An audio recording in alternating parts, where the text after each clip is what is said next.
जय हिंद मेरे प्यारे बच्चों। उम्मीद करता हूँ कि आप लोग अपने लक्ष्य पर डटे हुए हैं और लगे हुए हैं। आज की इस वीडियो के बनाने के कुछ मुख्य कारण हैं।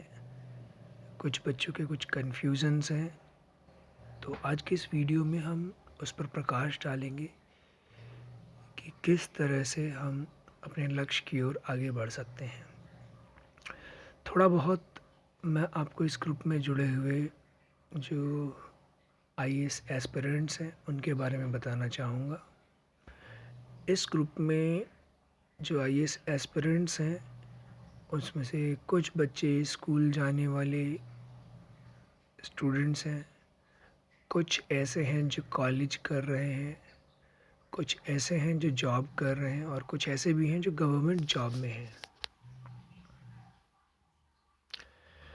तो यहाँ पर हर प्रकार के एज ग्रुप के स्टूडेंट्स हैं और हम सब में कॉमन यही है कि हमारा लक्ष्य आईएएस या सिविल सर्विस एग्ज़ाम क्रैक करके एक सिविल सर्वेंट या ब्यूरोक्रेट बनकर अपने देश की सेवा करना है। तो चलिए शुरुआत करते हैं आपके कन्फ्यूज़न से कि किस तरह से आप आगे बढ़ेंगे।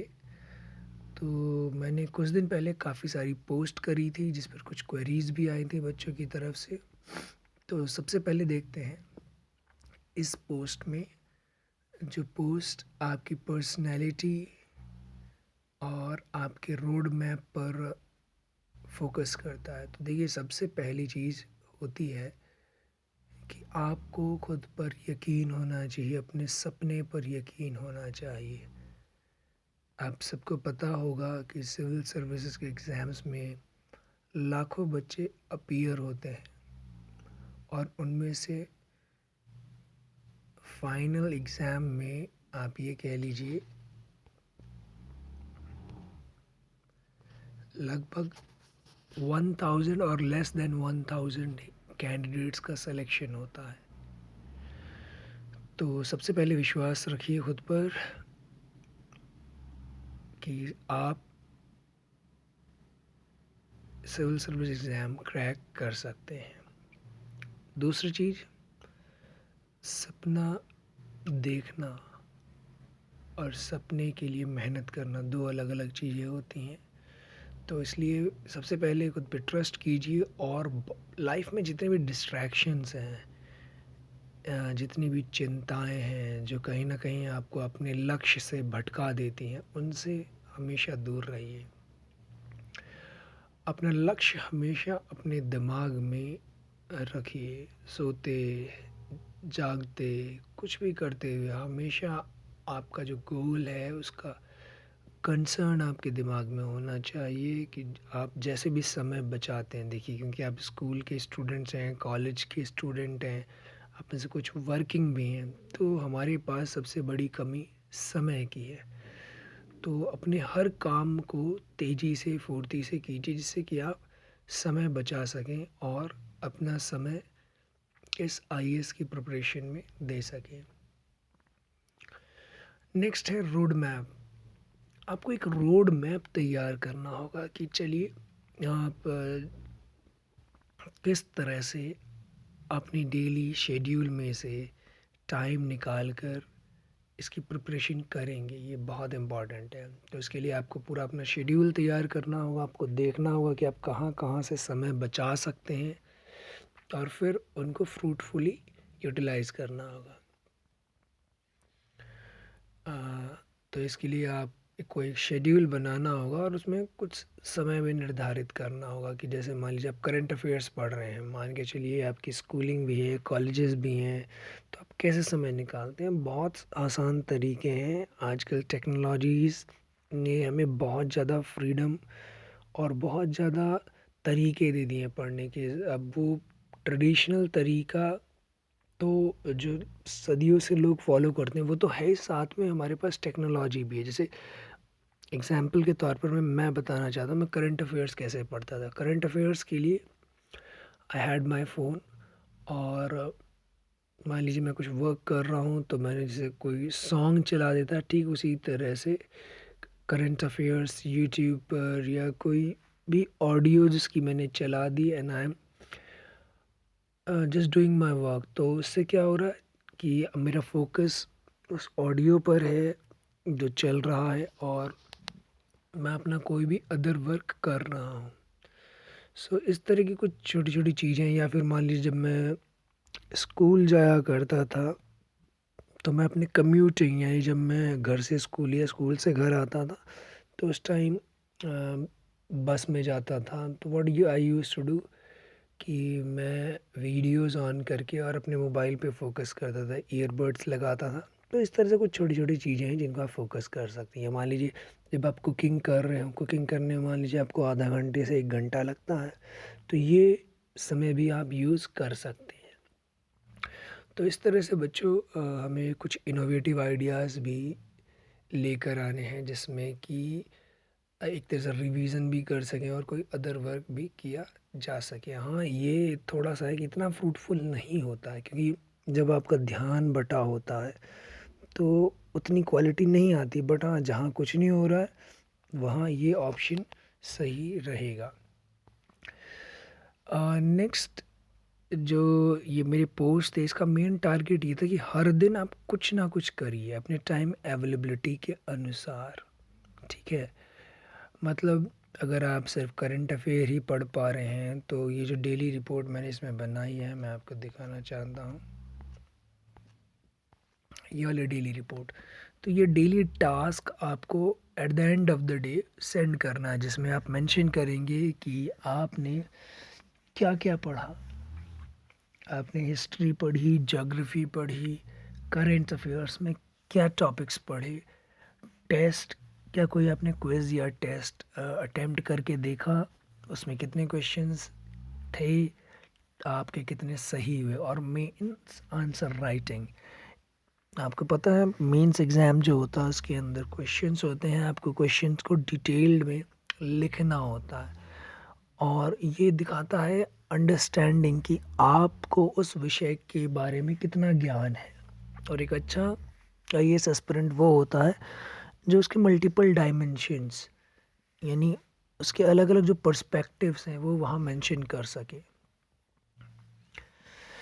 सो my dear students, I hope ये पहला पोस्ट आपको क्लियर हो गया होगा जिसमें ये सारी बातें दे रखी हैं। तो प्लीज़ इट्स माय रिक्वेस्ट कि अगर सच में अपने सपने को साकार करना चाहते हैं तो ये डेली टास्क हर दिन आप सेंड कीजिए। इससे you will gain more confidence कि आप हर दिन अपने लक्ष्य के नज़दीक जा रहे हैं।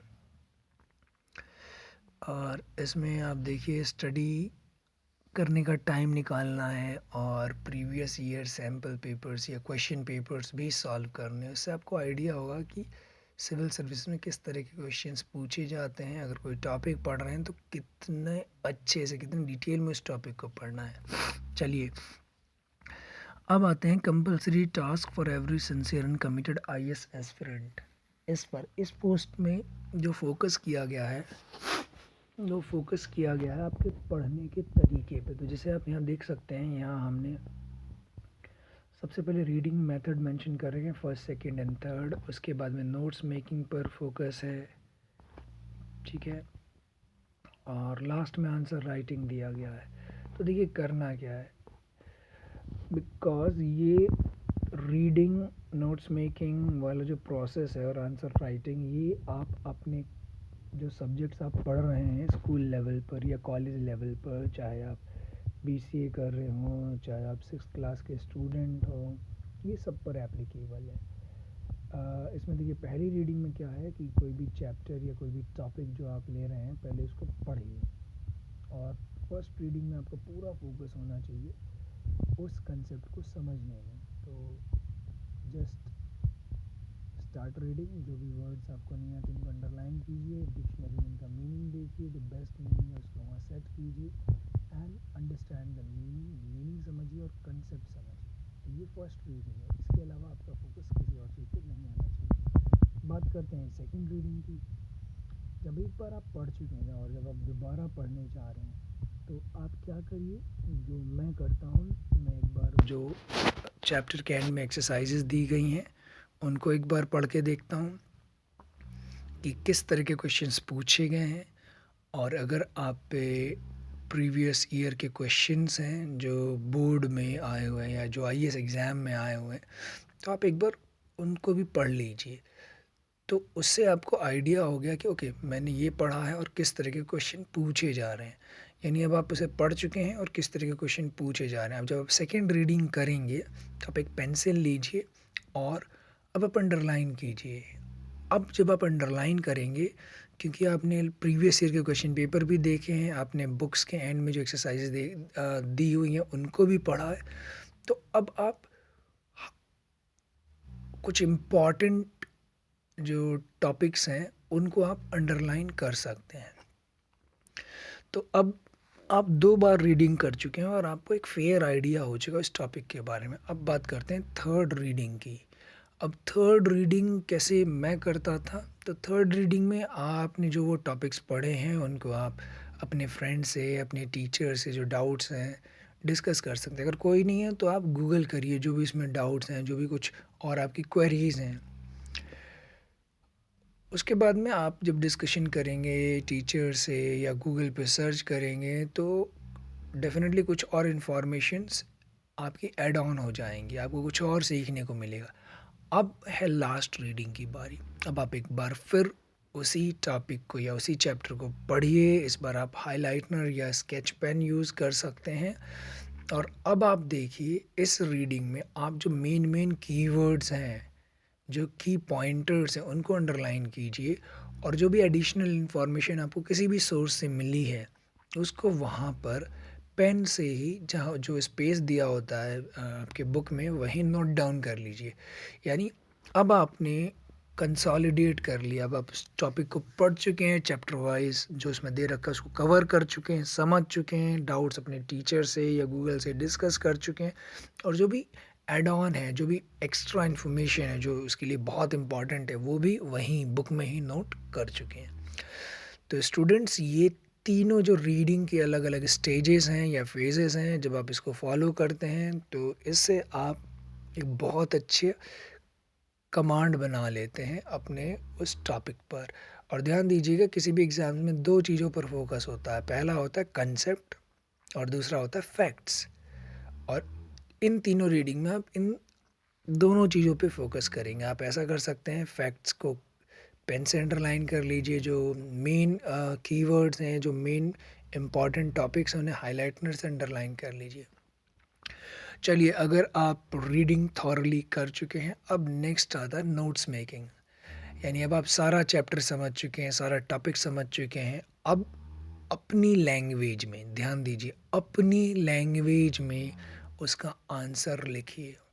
तो राइट डाउन योर नोट्स और जो वो कीवर्ड्स हैं, चाहे तो उन कीवर्ड्स को रफली एक नोटबुक में लिख लीजिए जो इस चैप्टर में थे, और आप अपने नोट्स बनाने शुरू कीजिए। अब नोट्स कैसे होने चाहिए? नोट्स बहुत ज़्यादा लेंदी नहीं होनी चाहिए, बिकॉज अगर आप कोई भी एग्ज़ाम की प्रिपरेशन कर रहे हैं और ख़ास तौर से वो एग्ज़ाम अगर सिविल सर्विस एग्ज़ाम्स की तरह बहुत ही वाइड होगा जिसका सिलेबस, तो उसमें ज़रूरी है कि जो आपके नोट्स हों वो शॉर्ट हों, वो पॉइंट्स में हो इंस्टेड ऑफ पैराग्राफ्स। उसमें जितने ज़्यादा से ज़्यादा आप डायग्राम्स यूज़ कर सकते हैं, बिकॉज जैसे आपको पता है कि हमारा दिमाग टेक्स्ट से ज़्यादा इमेजेस को या पिक्चर्स को बहुत ज़्यादा समय तक रिटेन कर सकता है। तो यहाँ हमें यही करना है कि डायग्राम्स बनाइए। माइंड मैप क्या होता है? ब्लॉक डायग्राम्स होते हैं किसी भी कंसेप्ट को समझने। तो अपने नोट्स बहुत इफ़ेक्टिव तरीके से आप बना सकते हैं। अब आप एक तरह से सारा कुछ पढ़ चुके हैं। अब नेक्स्ट टाइम है टू इवैल्यूएट, अपने आप को इवैल्यूएट कीजिए। तो इसके लिए टेस्ट बुक एक बहुत ही अच्छी ऐप है जो मैं पहले भी आपको सजेस्ट कर चुका हूँ, या फिर ऑनलाइन ऐसे बहुत सारी ऐप्स हैं। Test book is just one of them. तो आप किसी भी ऐप पर जाइए, वहाँ पे कुछ क्विज़ेस फॉर्मेट में टेस्ट होते हैं, आप उनको अपीयर कीजिए। उसमें भी अलग अलग होते हैं, उसमें सब्जेक्ट वाइज भी होते हैं, उसमें टॉपिक वाइज भी होते हैं, उसमें करंट अफेयर के टेस्ट भी होते हैं। तो अपनी टाइम अवेलेबिलिटी के अकॉर्डिंग, ज़रूरी नहीं है कि अगर मान लीजिए 100 क्वेश्चंस हैं तो आप 100 क्वेश्चन ही करिए। अपनी टाइम अवेलेबिलिटी के अकॉर्डिंग छोटे टेस्ट ले लीजिए, और या उसी टेस्ट में आप डिवीज़न कर लीजिए कि भाई मुझे 10-10 क्वेश्चंस करने हैं। अब इसमें कुछ इंपॉर्टेंट चीज़ें जिनको आपको हमेशा ध्यान में रखना है कि जब आप कोई भी क्विज़ कर रहे हैं तो टाइम लिमिट पर विशेष ध्यान हो। कोई भी कॉम्पिटिटिव एग्ज़ाम्स में जो कैंडिडेट्स होते हैं उन्हें आंसर्स आते हैं, बट यहाँ कंपटीशन में आपका टाइम लिमिट बहुत इम्पॉर्टेंट है, क्योंकि एक फ़िक्स टाइम के अंदर आपको पूरा टेस्ट पेपर सॉल्व करना होता है। तो आप एक कैलकुलेट कर लें नॉर्मल कि एक क्वेश्चन को आपको कितना समय देना, और कोशिश कीजिए कि आप उतने समय में ही उसे सॉल्व करें। देन जब एक बार आपने टेस्ट कर लिया, अब नेक्स्ट स्टेप होता है कि टू चेक इट। तो सॉल्यूशंस भी बहुत टेस्ट के अवेलेबल होते हैं ऑनलाइन, तो आप उनके सॉल्यूशंस को ज़रूर देखिए। और सॉल्यूशन का मतलब सिर्फ ये नहीं है कि आपने ऑप्शन उसका क्या सही था, ऑप्शन सही है आपको, बट क्यों सही था, यानी फोकस यहाँ क्यों पर करना है कि अगर आपसे गलती हुई तो आपके कंसेप्ट में कहाँ कमी रह गई, और उसका करेक्ट सॉल्यूशन क्या है और क्यों है। तो अगर आप क्या और क्यों पर ध्यान दे रहे हैं, then you are a good aspirant. और फिर अगेन जहाँ आपने नोट्स बनाए, जो भी आपने टेस्ट के बाद में कुछ सीखा है, उनको नोट डाउन करना ना भूलें। गेस वर्क, जैसे आपको पता है बहुत सारे एग्ज़ाम्स में नेगेटिव मार्किंग है, तो गेस वर्क अवॉइड कीजिए। हाँ, आप ऐसा नहीं कर सकते कि कोई क्वेश्चन जिसका आपको आंसर नहीं आता उसको आप छोड़ ही दें। उसका एक तरीका होता है, जैसे हम बोलते हैं एलिमिनेशन मेथड। एलिमिनेशन मेथड में क्या है कि मान लीजिए एक क्वेश्चन की 4 ऑप्शंस हैं, तो किसी भी एक ऑप्शन के सही होने के जो चांसेस है वो 25% है। तो अब आप देखिए उसमें कोई ऐसा ऑप्शन है जो इसका आंसर हो ही नहीं सकता, जिसे कहते हैं एलिमिनेशन मेथड। तो एलिमिनेशन मेथड से बहुत सारे ऑप्शंस आप कैंसिल कर सकते हैं। और फिर जैसे मान लीजिए 4 ऑप्शन है, उसमें आपको पता चले कि 2 ऑप्शन तो है ही नहीं, यानी अब आपका जो प्रोबेबिलिटी है क्वेश्चन के सही होने का वो 50% हो गया। तो इस तरह से जो भी कॉम्पिटिटिव एग्ज़ाम्स होते हैं जो बहुत ज़्यादा टफ होते हैं, उसके अंदर हम एलिमिनेशन मेथड उन क्वेश्चन पे लगाते हैं जिनमें कुछ ऑप्शंस तो हमें श्योर होते हैं कि तो ऑप्शन है ही नहीं। ठीक है, तो ये भी हम धीरे धीरे सीखते हैं। और सबसे last but not the least, जो बहुत इम्पॉर्टेंट है, आपको पता है जो प्रीलिम्स होता है उसके मार्क्स कहीं काउंट नहीं होते, वो सिर्फ एक स्क्रीनिंग एग्ज़ाम होता है, फ़िल्टर करने के लिए होता है। मेन होता है आपका मेन आंसर राइटिंग। जब आप ये सारा प्रोसेस डेली करेंगे तो आप मान के चलिए एक दिन में एक क्वेश्चन या एक हफ्ते में एक क्वेश्चन, कोई भी देखिए मेंस में एग्ज़ाम में आया हुआ क्वेश्चन उस टॉपिक का जो आप पढ़ चुके हैं, उसके आंसर राइटिंग की प्रैक्टिस कीजिए। जैसे अभी मैंने एक सैम्पल क्वेश्चन भेजा था और आई वाज रियली हैप्पी कि आप में से कुछ बच्चों ने उसका आंसर मुझे पर्सनली सेंड करा था। So very good student, keep it up. तो ये सारे गाइडलाइंस थे, ये डेली टास्क था जिसमें मैंने अपने अकॉर्डिंग मुझे जो सही लगा कि भाई जनरल स्टडीज़ में आप कौन सा सब्जेक्ट पढ़ रहे हैं, कौन से टॉपिक पढ़ें, और इसमें टाइम भी मेंशन कर दें कि हम 15 मिनट पढ़ पाए हैं, 30 मिनट पढ़ पाए हैं, 2 घंटे पढ़ पाए हैं करंट अफेयर्स। तो क्योंकि सबसे इम्पोर्टेंट ये 3 चीज़ें होती हैं प्रीलिम्स लेवल पर: जनरल स्टडीज़, करंट अफेयर्स और आपके टेस्ट पेपर्स या सैम्पल पेपर्स। तो इसलिए ये इन तीनों पर आपका फोकस होना चाहिए कि डेली ज़्यादा नहीं, 15-15 मिनट भी अगर आप निकाल पा रहे हैं तो 15 या 45 मिनट्स विल बी रिक्वायर्ड। और आंसर राइटिंग ये वीक में वंस रख लीजिए या दिन में एक बार रख लीजिए, जितना आप पे टाइम अवेलेबल है उसके अकॉर्डिंग। तो आई होप आप में से काफ़ी बच्चों के डाउट्स क्लियर हों। ध्यान रखिए, अगर आप 11th क्लास में पढ़ रहे हैं, आप पे इकोनॉमिक सब्जेक्ट है, तो आप उसकी प्रिपरेशन कीजिए, पढ़ाई कीजिए इसी फॉर्मेट में। क्योंकि ध्यान रखिए, अगर आप करेक्ट तरीके से पढ़ते हैं तो चाहे वो सिविल सर्विसेज का एग्ज़ाम हो, चाहे वो आपके बोर्ड एग्ज़ाम्स हों, चाहे वो आपके कॉलेज के यूनिवर्सिटी लेवल के एग्ज़ाम्स हों, या अगर आप जॉब कर रहे हैं तो उसमें कोई स्किल सीख रहे हैं, this is the right way to study, this is the right way to acquire knowledge and to apply it. So I hope ये कंसेप्ट आपको क्लियर हो गया। मैं बिल्कुल ये नहीं कह रहा कि इसके लिए अलग से टाइम निकालना है, ये कुछ अलग से नहीं है, ये सिर्फ मैं आपको एक चीज़ सिखा रहा हूँ। आप वी ऑल आर स्टूडेंट्स, हम सब कुछ ना कुछ जीवन भर सीखते हैं, और जब हम बुक से कुछ कंसेप्ट पढ़ रहे हैं तो अगर हम उसे सही तरीके से पढ़ते हैं तभी हम कुछ अच्छा कर सकते हैं। So my dear student, I hope आप में से बहुत बच्चों के डाउट्स क्लियर हो गए होंगे। ध्यान रखिए, आपको एक सिविल सर्वेंट बनने से पहले एक अच्छा इंसान बनना है, एक ऐसा इंसान बनना है जिसमें पॉजिटिविटी भरी हो, जो जहाँ भी जाए अपनी पॉजिटिविटी के दम पर खुद तो अच्छा जिए ही औरों का भी मार्गदर्शन करे। तो I hope this message is loud and clear to everybody. So let's get back to our preparation. And जैसे जो रीयूनाइटेड इंडियंस का स्लोगन है उसको हम दोबारा रिपीट करते हैं। Reunited Indians,